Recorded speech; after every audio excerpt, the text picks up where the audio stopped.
আসসালামু আলাইকুম। এটা কি দেশের স্বাধীন নাকি দেশ পরাধীন? এবং লুটপাট এবং অগ্নিকাণ্ড ঘটার দৃশ্যটা দেখে মনে হচ্ছে দেশটা পরাধীন।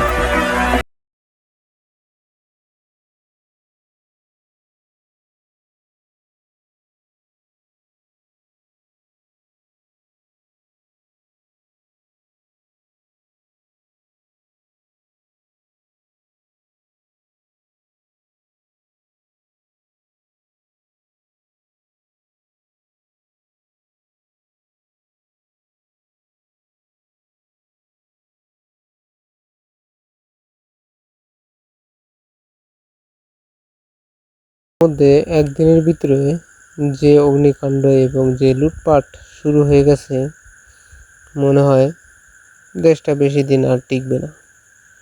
কারণ দেশের মধ্যে যে লুটপাট, যে অগ্নিকাণ্ড, বড় বড় গার্মেন্টস ফ্যাক্টরি এবং অনেক দোকানদার তাদের দোকান হারাচ্ছে। তাদের কোনো দোষ বা কোনো অন্যায় নেই, তারপরেও তারা অগ্নিকাণ্ডর সংঘর্ষের কারণে ক্ষতিগ্রস্ত হচ্ছে।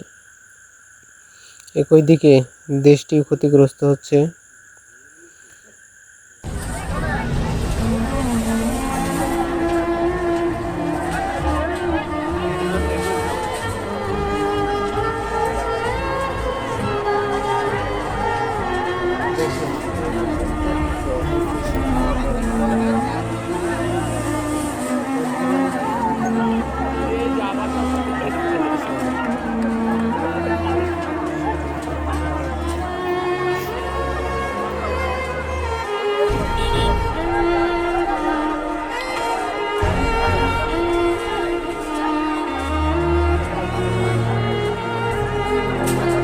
কি মনে হচ্ছে শত চেষ্টার পর ফাইনালি আমাদের দেশটা স্বাধীন হলো, তাই না?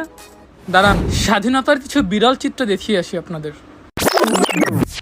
এই যদি হয় আমাদের স্বাধীন দেশের চিত্র, তাহলে ভাবতে পারছেন স্বাধীনতা কত বেশি সুন্দর। স্বাধীনতায় আমাদের স্বপ্ন পুরা যেতে কেউ দেখেছে? আমি দেখেছি। আমার ভবিষ্যৎ পুরা যেতে দেখেছি আমি।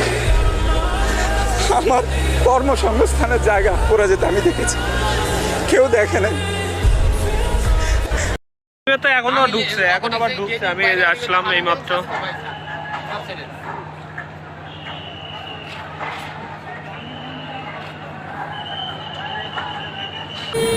হ্যাঁ, আপনারা দেখতে পাচ্ছেন এই যে গাজী গ্রুপের গাজী টায়ার কোম্পানিতে আগুন লাগিয়ে দিয়েছে। দেখেন গাজী টায়ার কোম্পানিতে আগুন চলতেছে, দেখেন লাগিয়েছে। জনগণ কিভাবে টায়ার নিয়ে যাইতেছে। আমরা দেখতে পাচ্ছি যে যেভাবে পারতেছে টায়ার নিতেছে। এই দেখেন এই যে গাজী টায়ার যে যেভাবে পারতেছে টায়ার নিয়ে যাইতেছে। দাও দাও করে আগুন চলতেছে গাজী টায়ার গ্রুপে। দেখেন অবস্থা কি, খুব ভয়াবহ অবস্থা। গাজী টায়ারে এইভাবে আগুন লেগেছে। যে